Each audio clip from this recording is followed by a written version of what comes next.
with the distillation process. Today they are going to start with the distillation process.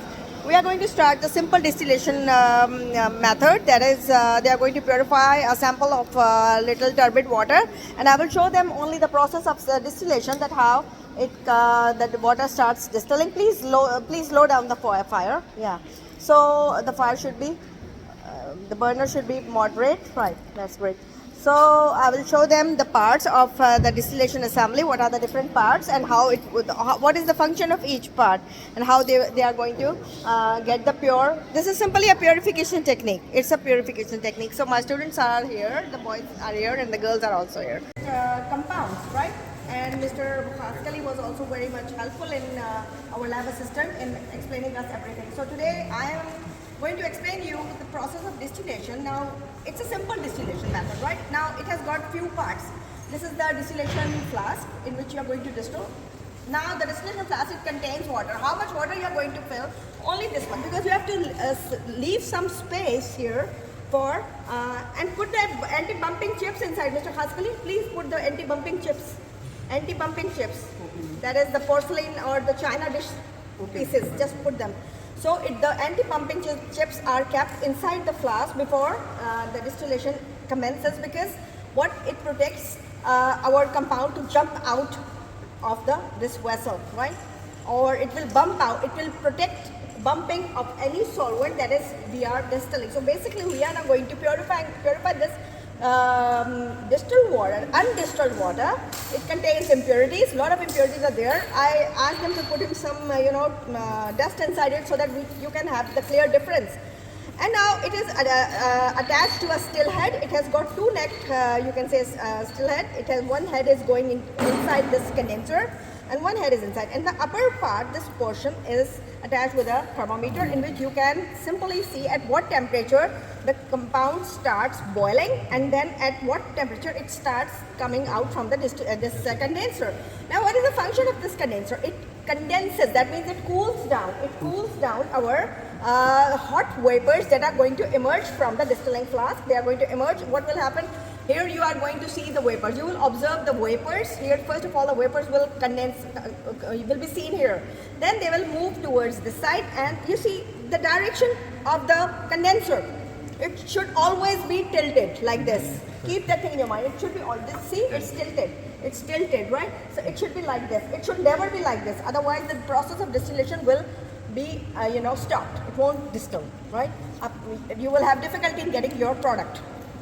So now distillation helps you first of all in purifying any solvent that contains impurities, right? Number two, it is helpful also in separating a mixture of two solvents. Any two solvents that are there, you can one by one, if they have different boiling points, you can easily get them in different fractions. For example, in the next experiment, I will show you how to distill a mixture of distilled water and impure distilled water and ethyl alcohol, right? So first of all, we will check the boiling points of the solvents. Whatever the solvent, always keep in your mind the physical properties. I always tell you that memorize physical properties. Why? Because the physical properties tells you the boiling point, specific gravity of the different solvents that are used here. So now, right now, we are using only the water. Is this open? Okay, so it has got the outlet, two outlets.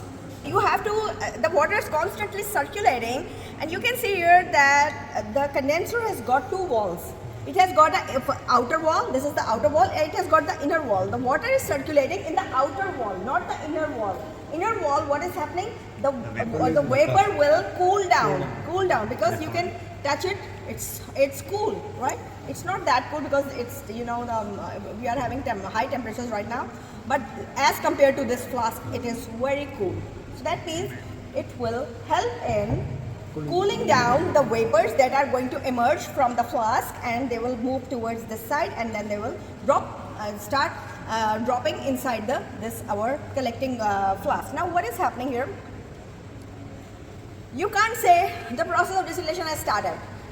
No, the process of distillation will start when you will see the first drop comes out. You will check the temperature of that, right? Now if you have a mixture, this is the water. So what is its boiling point?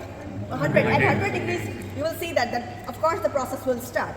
right? But if you have a mixture of ethyl alcohol and water, then they have different boiling points. So the solvent, I told you before also, in my last class or in last lab also, that the solvent that has got the lesser boiling point will come out first, right? Will be distilled first. Initially the first compound will be that has got the low boiling point, whereas the one that has got the higher boiling point will be distilled afterwards, followed by that, the first one.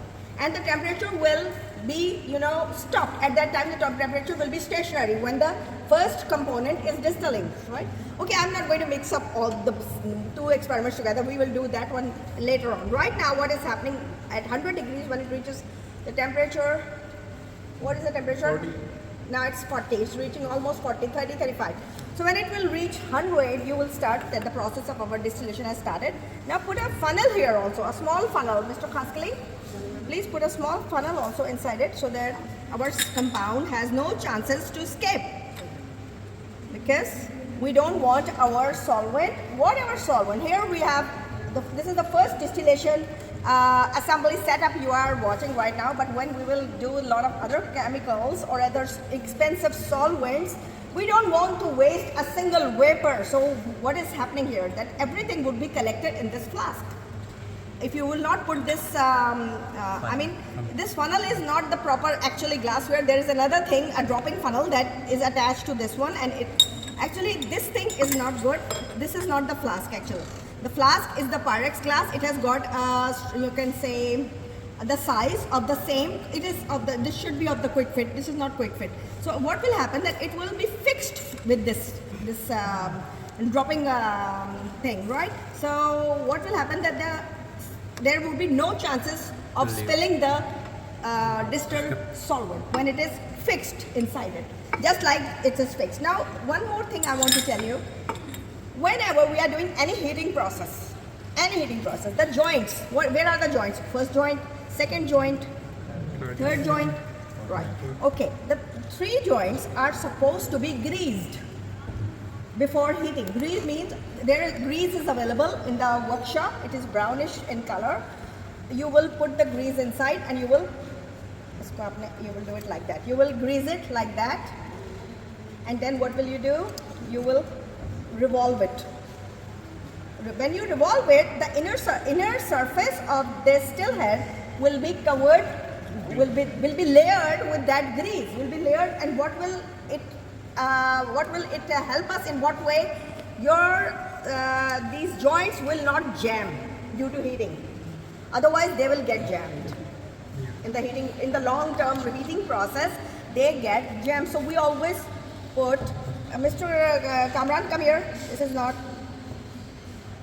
See, it is not fixed. You have to fix it. Fix it properly. You just move it a little bit this side. Move it a little bit this side. It should be fixed. It's not fixed. Just see the loose joints. Always look for the loose joints. Joints are not supposed to be. And one more thing. You have not asked, ma'am. The whole assembly is closed. There is no chances of air to escape. Can it burst? What is coming in your mind? Tell me. What is producing the air to circulate? I'll skip this part of the video. Okay, now always see, whenever you are heating an organic solvent, this is not an organic solvent, it is water, right? So we are not that much, worried. We are worried when we are dealing with an organic solvent. So we have to look for openings. There should be one opening when we are distilling something. So this is an opening, yes, definitely. But what about the water that is circulating inside? It is circulating with the air.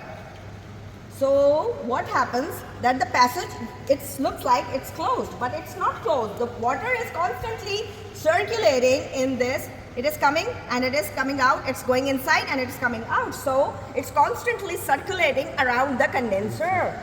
That means the water only is not there. Air is also there. That's why it will prevent our assembly to burst. You're getting me? Yes, ma'am. These are the very important questions which anybody can ask you. So you should know. when you are only dealing with right now we are only dealing with our distilled water, so we are not that much worried. But when you have a little volatile solvent, for example, alcohols, ethers, acetones, many other solvents, chloroform, N-hexane, I mean the ones that have, N-hexane is not that volatile, but those that have the lower boiling points, they are a little bit, difficult to distill. So we have to be very careful. And then we will not use these burners. We will use the hot plates. The burners are never used when you are dealing with a pure organic solvent, because the air, it will simply react with the solvent, and you will get the reaction of combustion, right? It can occur, and you can have this. So now fine. What is the temperature now? The thermometer is not correct either, or maybe no. Actually, इसकी थोड़ा सा बढ़ाएं, increase this little. Yeah, these can be small ones. We will take. Okay, when it starts bubbling, never open it. It's just calm down. It's not boiling. So I'm adding these anti-bumping chips. These are anti-bumping chips. They will protect your solvent to bump out.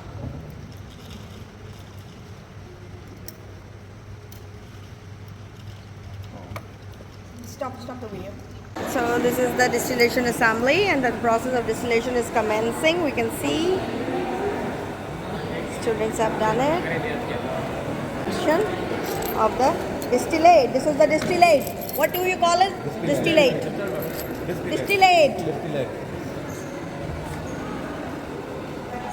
Mr. Kamran, you come. Thank you very much, Mr. Kamran, for the cooperation and everything.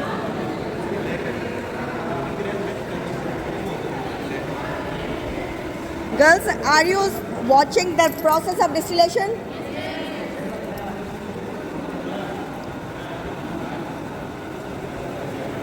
And check the distillation process how, and what is inside that flask? वो तो बताएं मुझे. What do we call it? The pure distillate. Very good. So that's my lab, and they have done the experiment very nicely, and we are getting the pure distilled water.